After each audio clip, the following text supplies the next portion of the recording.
సమాజంలో ఒక అమ్మాయి పుట్టింట్లో ఉన్నప్పుడంతా మహారాణి, పెళ్ళైపోయి మెట్టినింటికి వెళ్ళిపోయిన తర్వాత అక్కడ అన్నీ బాగుంటేనే మన ఇంటికి మహారాణి, ఆ ఇంటికి మహారాణి. కొంచెం తేడా వచ్చినా కానీ ఆ అమ్మాయిని పుట్టింటి వైపు రానివ్వరు, తల్లిదండ్రులను చూడనివ్వరు, అన్నతో మాట్లాడనివ్వరు, చాలా రిస్ట్రిక్షన్స్. అలాంటి ఒక అమ్మాయి పంపించిన ఒక వీడియో ఒకసారి విందామా ప్లీజ్? ఏదైనా పండగ ఏదైనా వచ్చినప్పుడు వెళ్ళాలి, అమ్మకి పిండి వంటల్లో సాయం చేయాలి, నాన్న పక్కన కూర్చొని కబుర్లు చెప్పాలి అని ఉంటుంది కదా.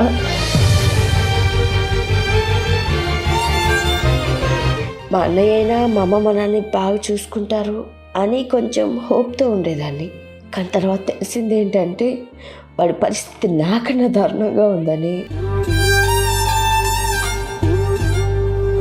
నేను మా అన్న బ్రతికుండి కూడా వాళ్ళని అనాథాశ్రమంకి పంపించాలా?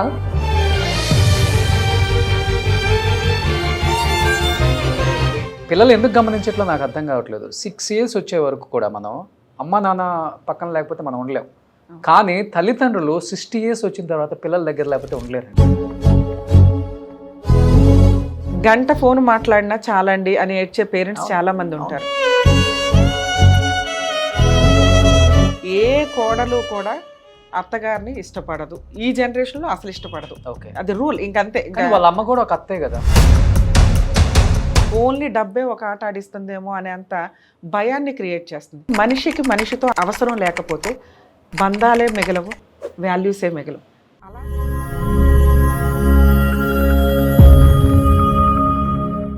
Hi hello, welcome to Suman TV. నేను మీ రోషన్. మారుతున్న సమాజంలో రకరకాల కొత్త టెక్నాలజీలు వస్తున్నాయి. మనందరం కూడా హ్యాపీగా టెక్నాలజీని యూజ్ చేసుకుంటున్నాం, మన తెలివిని పెంచుకుంటున్నాం. కానీ ఈ కొత్త టెక్నాలజీలో పడి మన కుటుంబంలో ఉన్న మన ఫ్యామిలీకి చాలా తక్కువ వాల్యూ ఇస్తున్నాం.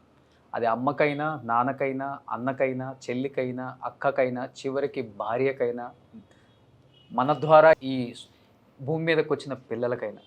ఇది నిజం కాదు అని చెప్పిన వాడికి అబద్ధం చెప్పాడని నేను చెప్తాను. ఎందుకంటే ఎస్, అఫ్కోర్స్ చాలామంది బిజీగా ఉంటాం, కాదని చెప్పను. కానీ ఆ బిజీతో పాటు అప్పుడప్పుడు మనకు కూడా కుటుంబం ఉంది, మనకు కూడా బంధాలు బాంధవ్యాలు ఉన్నాయి. వాటిని కూడా మనం అప్పుడప్పుడు టైం స్పెండ్ చేయాలి అనే దాని మీద ధ్యాస పెట్టేవాళ్ళు చాలా తక్కువ మంది ఉన్నారు.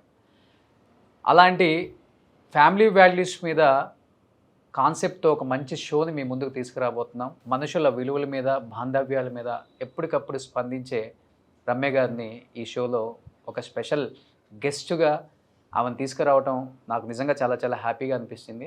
First of all thank you Suman TV. అలాంటి గొప్ప వ్యక్తిని నా ముందు కూర్చోబెట్టి కుటుంబ విలువల మీద మాట్లాడమని ఆమెని ఒప్పించి ఇక్కడ కూర్చోబెట్టినందుకు థ్యాంక్ యూ. అండ్ వెల్కమ్ చెప్దాం రమ్య గారికి. రమ్య గారు, థ్యాంక్ యూ. Thank you. ఎప్పటి నుంచో అనుకుంటున్నాను ఒక మంచి షో మీతో చేయాలని. ముఖ్యంగా ఫ్యామిలీ వాల్యూస్ ఇవి చాలా తగ్గిపోతున్నాయి ఇప్పుడున్న సమాజంలో. ఈ వాల్యూస్ని మనం ఒక్కసారిగా చేంజ్ చేస్తామని నేను చెప్పను, కానీ అట్లీస్ట్ మనం ఒక మంచి ప్రోగ్రామ్ పెట్టి వాటి గురించి అప్పుడప్పుడు డిస్కషన్ చేసుకుంటే ఏమైనా చేంజ్ వస్తుంది, ఏమైనా ఒక చిన్న ఆశ. సరే, టైటిల్ చాలా బాగుంది, ఫ్యామిలీ వాల్యూస్. ఎందుకు చెప్తున్నాం ఫ్యామిలీ వాల్యూస్? ఎవరికీ తెలియదు, ఎవరికీ అవసరంలే. మీరు ఏదైనా ఒక బూత్ వీడియో చేయండి, చూస్తారు. మనం మానవత్వంతో అట్లీస్ట్ ఒక్కళ్ళు రియలైజ్ అయినా మా ఇద్దరు వాయిస్ తోటి మేము పుణ్యం మూటగట్టుకున్నట్లే, మీకు మంచి మార్గాన్ని ఇచ్చినట్లే. ఎంతమంది చూస్తారో అంతమంది షేర్ చేయడానికి చూడండి. ఈ రకంగా ఆడియోల్ని మీరు అసలు ఎక్కడా కూడా సుమన్ గారు కానీ మీరు కానీ ఒక్కళ్ళను కూడా ఆపకుండా వాళ్ళ సమస్యలు పరిష్కరించడానికి మీ వంతు ప్రయత్నంగా ఆడియోలో వచ్చిన వాటిని కూడా ఒక ప్రోగ్రామ్ చేస్తున్నారంటే నిజంగా హ్యాట్స్ ఆఫ్. ఇప్పుడు నాకు ఒక వీడియో వచ్చింది. యాక్చువల్గా అయితే ఆ ఫ్యామిలీ తర్వాత వస్తామన్నారు. ఇలాంటి వాల్యూస్ గురించి చెప్పేటప్పుడు, కుటుంబంలో బాధల గురించి చెప్పేటప్పుడు మీకు తెలిసిందే, కెమెరా ముందుకు రావాలంటే భయపడతారు. అంటే సమాజంలో ఒక అమ్మాయి పుట్టింట్లో ఉన్నప్పుడంతా మహారాణి, పెళ్ళైపోయి మెట్టినింటికి వెళ్ళిపోయిన తర్వాత అక్కడ అన్నీ బాగుంటేనే మన ఇంటికి మహారాణి, ఆ ఇంటికి మహారాణి. కొంచెం తేడా వచ్చినా కానీ ఆ అమ్మాయిని పుట్టింటి వైపు రానివ్వరు, తల్లిదండ్రులను చూడనివ్వరు, అన్నతో మాట్లాడనివ్వరు, చాలా రిస్ట్రిక్షన్స్. మేబీ ఇన్ కేస్ వాళ్ళు ఆ ఇంటికి వెళ్ళినా కానీ ఎడమొఖం పెడమొహం ఎప్పుడు వెళ్ళిపోతారు. రైట్. అలాంటి సొసైటీలో ఇంకా ఇలాంటి అమ్మాయిలు ఉన్నారా అంటే ఉన్నారనే చెప్పుకోవచ్చు. అలాంటి ఒక అమ్మాయి పంపించిన ఒక వీడియో ఒకసారి విందామా ప్లీజ్? నా పేరు అరుణ.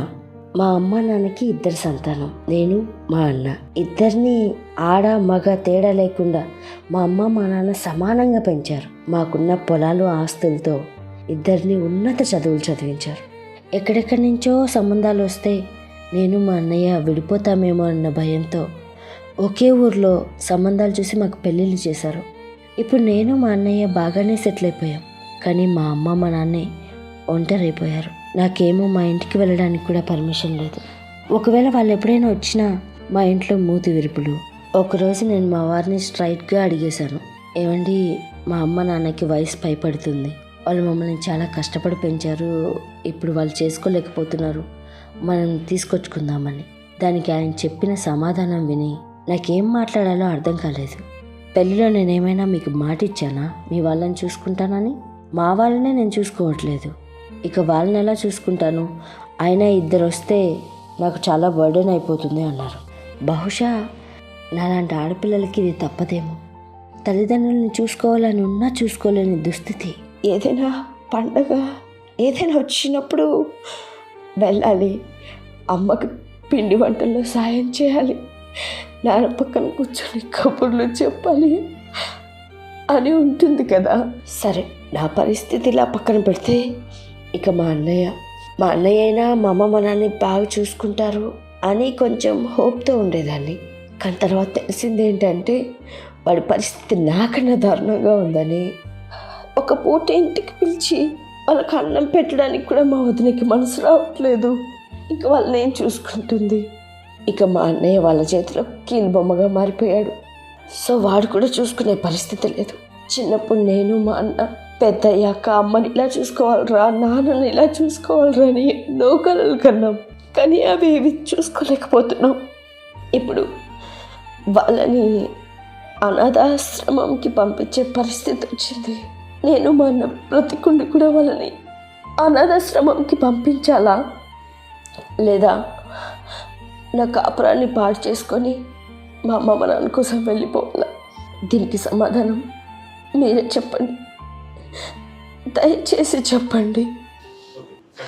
రమ్య గారు, మన చుట్టుపక్కల మన చుట్టాలలో మన ఫ్యామిలీ ఫ్రెండ్స్ అని చెప్పుకునే వాళ్ళలో కూడా ఇలాంటి స్టోరీస్ నేను అంటే విన్నాను కానీ చూడలేదు. కానీ సొసైటీలో ఇది చాలా ఉందండి, నిజంగా చాలా కలలుగా అంటారు. కానీ అమ్మాయి ఒక్కతే అనుకున్నాను నేను. ఇక్కడ అన్న పరిస్థితి కూడా సేమ్. అంటే అక్కడ ఆ అమ్మాయి, ఇక్కడ ఇంకొక అమ్మాయి. ఏం చెప్తారు అసలు? సరే, యాక్చువల్గా మన సాంప్రదాయాలు ఏవైతే మాట్లాడతామో సహజంగానే ఒకవేళ 2 ఆడపిల్లలు పుట్టారే అనుకోండి, అల్లుడి దగ్గర ఉండడానికి కూతురు ఇంటికి వెళ్ళి ఉండడానికి మన వాళ్ళు యాక్సెప్టబుల్గా ఉండరు. వాళ్ళకి ప్రాపర్టీలు ఉన్నా ఏమున్నా కానీ కొడుకు వారసుడు వాళ్ళ దగ్గరే ఉండడం, వాళ్ళ ద్వారా మనకి అన్ని మంచి పనులు జరుగుతాయి అనేది వాళ్ళ ఉద్దేశం. సో కొడుకు దగ్గర ఉండడానికి గర్వంగానో గౌరవంగానో ఫీల్ అవుతారు తప్ప కూతురు దగ్గర ఉండడానికి ఇష్టపడరు. కూతురు అల్లుడు దగ్గర. ఈ రోజున కూతుర అల్లుడ పక్కన పెడితే, కొడుక కోడలని పక్కన పెడితే ఎవరు చూడడానికి రెడీగా లేరు. ఇక్కడ ఒక కూతురు తన బాధ చెప్పుకుంటుంది. 2 పిల్లలు, నిజంగా వాళ్ళని చూస్తే మనం ఒక ముచ్చటైన కుటుంబం అని అనుకుంటాం వీళ్ళ మ్యారేజ్ల వరకు. వన్స్ మ్యారేజ్లు అయిపోయినాక ఎవరి లైఫ్ వాళ్ళకుంది. కామన్గా మనం ఎక్కడైనా ఏమైనా వింటాం, వాళ్ళ అన్న గురించే వింటాం. కొడుకు చూసుకోవట్లేదు, తల్లిదండ్రుల్ని ఆస్తి అయితే తీసుకొని వెళ్ళిపోయాడు. ఎందుకు అంటే కోడలు చూడదు. ఈ రోజున ఒక పెళ్లి చేస్తున్నప్పుడు ముందుగానే డిసైడ్ అవ్వాలి, ఏ కోడలు మనని చూడదు. కూతురు చూద్దామన్నా అల్లుడు చూడనివ్వచ్చు, చూడనివ్వకపోవచ్చు. ఎందుకంటే చూడనిద్దామని ఎవరన్నా అల్లుడు అనుకున్నా కూతురు ఆస్తి కొట్టేయడానికి వచ్చింది అంటారు. సో ఇలాంటి సిచ్యువేషన్లో ఎవరు మనల్ని చూడరు. మన బాధ్యత మనం వారసులు కావాలి అని అనుకున్నప్పుడు పెళ్ళిళ్ళ వరకే మన బాధ్యత. అలాగే రేపటి రోజున ఏదైనా ప్రాపర్టీస్ ఉన్నా కొంతవరకే ఇచ్చి మిగతాది వాళ్ళ సేఫ్టీ కోసం ఉంచుకోవడం చాలా బెటర్. ఈ రోజున అరుణ గారి బాధ ఏంటి అంటే, ఇంత బాగా పువ్వుల్లో పెట్టుకొని చూశారు మా తల్లిదండ్రులు మమ్మల్ని, 2లో మేము ఎవ్వరం కూడా వాళ్ళని కనీసం బేసిక్గా కూడా హాస్పిటల్కి తీసుకెళ్ళలేకపోతున్నాం. వాళ్ళ ఆరోగ్యం డ్యామేజ్ అయిపోయింది. మన ఇండియన్ కల్చర్లో 90% పేరెంట్స్ ఆ బాధను ఎక్స్ప్రెస్ చేస్తారు. పిల్లల్ని కనింది ఎందుకు? మేము ఈ రోజున ఒక అడుగు పని చేసుకోలేకపోతే 60లకు వచ్చేసరికి సహజంగానే సైకలాజికల్గా వీళ్ళు ఇట్లా ఫీల్ అవుతూ ఉంటారు. మనవాళ్ళు, మన పిల్లలు, మన మనవాళ్ళు వీళ్ళంతా ఇంటి చుట్టూ ఉంటే మనవాళ్ళు మనవరాళ్ళు కళకళలాడుతూ ఉంటుంది. కష్టపడి సంపాదించేది అందుకే. మేము ఈ స్టేజ్ ఉన్నప్పుడు అందరూ మమ్మల్ని చూస్తూ ఉంటే, అంటే ఇప్పటిదాకా వాళ్ళు చూశారు కాబట్టి వీళ్ళు వాళ్ళని చూస్తూ ఉంటే బాగుంటుంది అనే ఎక్స్పెక్టేషన్స్తో ఉంటారు. ఈ రోజున ఒక ఆడపిల్ల ఆత్మఘోష, నేను నా తల్లిదండ్రులు చూడలేకపోతున్నానే, అలా తను ఎందుకు ఫీల్ అవుతుంది?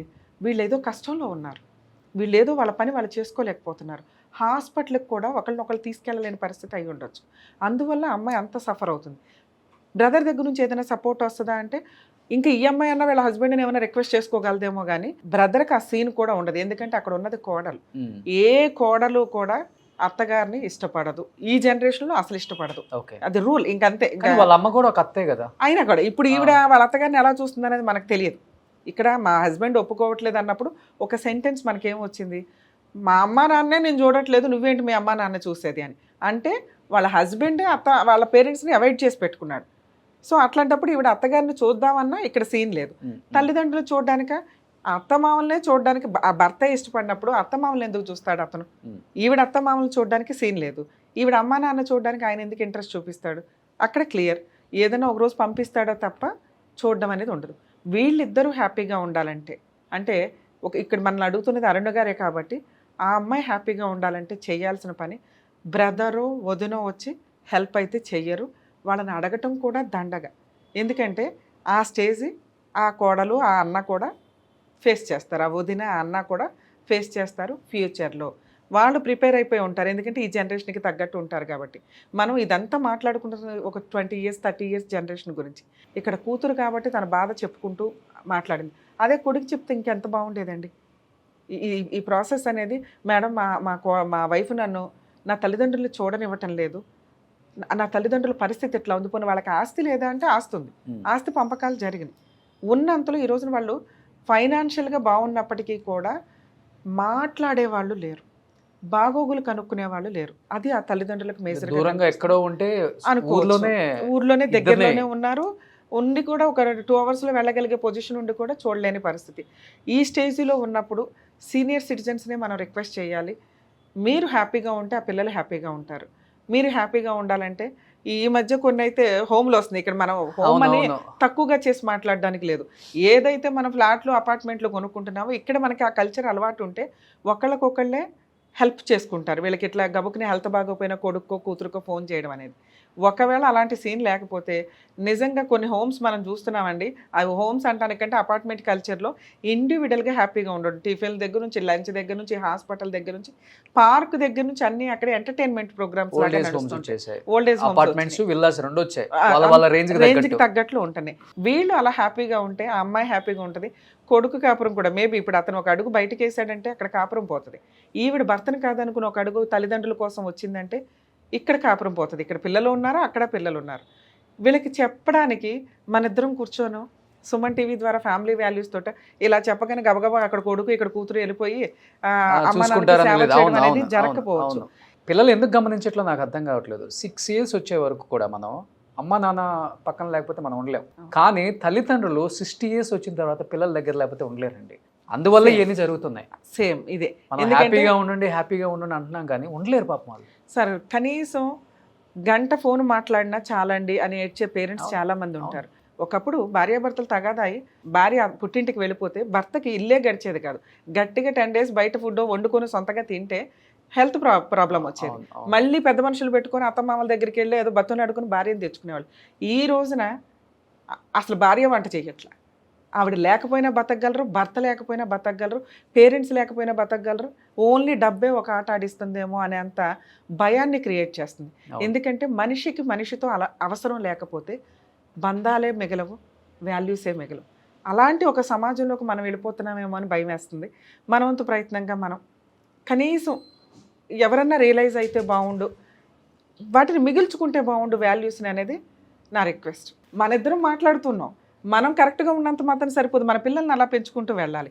వాళ్ళని ఎంతవరకు పెంచగలుగుతాం, చెప్పగలుగుతాం తప్ప వాళ్ళు ఆ రూల్స్లోనే వెళ్తారని లేదు. మాట పట్టింపుతోటి మాట్లాడుకోకుండా పోతున్న సందర్భాలు ఉన్నాయి ఈ రోజున. Busy life. ఒక్కళ్ళ ఫంక్షన్కి ఎవరన్నా ఒక 100 మంది వచ్చారు అంటే హ్యాపీ ఫీల్ అవ్వాలి ఈ రోజున. ఎందుకంటే సగం మంది రారు. ఈ 100 మందిని మనం పిలవలేము ఫోనుల్లో మాట్లాడడం తప్ప. సగం మందికి వాట్సాప్లో పంపిస్తున్న రిలేషన్స్. ఈ మోరల్ వాల్యూస్, ఈ ఫ్యామిలీ వాల్యూస్ కంటిన్యూ అవ్వాలి, కనీసం ఇంకొంతకాలం, ఇంకొక 10 ఏళ్ళు 20 ఏళ్ళు కంటిన్యూ అవ్వాలంటే మనిషికి మనిషి అవసరం ఉండాలి. మనిషి తన కష్టాన్ని ఇంకో మనిషితో డేర్గా షేర్ చేసుకునే రేంజ్లో ఉండాలి. ఎగ్జాక్ట్లీ అండి. అలా ఉన్న రోజు నాకు ఒక కష్టం వస్తే అరే ఆ 10 మంది ఉన్నారు చాలు, సగం కష్టం క్లియర్ అయిపోద్ది. నాకు సంతోషం వచ్చింది, ఆ 10 మందిని పిలిచి నేను సెలబ్రేట్ చేస్తే అది 100 రెట్లు పెరిగిద్ది. ఈ 2 మైనస్ అయిపోయినాయి ఈ రోజున. 10 రూపాయల సంతోషం ఉంటే 10 రూపాయల్లోనే ఆగిపోతుంది. 10 రూపాయల కష్టం ఉంటే అది 100 రూపాయలు పెరుగుతుంది. ఎందుకంటే షేర్ చేసుకునే వాళ్ళు లేకపోవడం వల్ల. సో మనిషికి మనిషి అవసరం క్రియేట్ చేసుకోండి. ఫోన్ కాదు మన ప్రాబ్లం సాల్వ్ చేసేది, నా ఉద్దేశం. ఎగ్జాక్ట్లీ అండి. సో సూపర్ అండి. Thank you so much Ramya thank గారు. You sir. Thank you. So మీరు కానీ ఈ షో చూస్తున్నట్లయితే మీరు ఏమనుకుంటున్నారో కింద స్క్రోల్ అవుతున్న నెంబర్కి మీరు వాట్సాప్ ద్వారా ఒక చిన్న వీడియో లేకపోతే వాయిస్ రూపంలో కూడా మీరు పంపించవచ్చు. అట్ ది సేమ్ టైం ఎవరైతే మంచిగా వీడియో చేసి పంపుతారో లేకపోతే దీని గురించి మాట్లాడే కెపాసిటీ ఉంటుందో, వాళ్ళకి ఆ వాయిస్ ఉంటుందో, అలాంటి వాళ్ళని కూడా ఈ వేదికలో గెస్ట్గా మేము అక్కడ కూర్చోబెడతాం అనమాట. డెఫినెట్గా ఎంతోమంది పంపుతారని నేను ఎక్స్పెక్ట్ చేస్తున్నాను. ఎంతోమంది తండ్రులు తల్లులు పడుతున్న బాధ నాకు తెలుసు కాబట్టి మీ బాధను కూడా కింద స్క్రోల్ అవుతున్న నెంబర్కి వాట్సాప్ త్రూ ఒక చిన్న వీడియో లేకపోతే వాయిస్ రూపంలో కూడా మీరు పంపించవచ్చు. Thank you.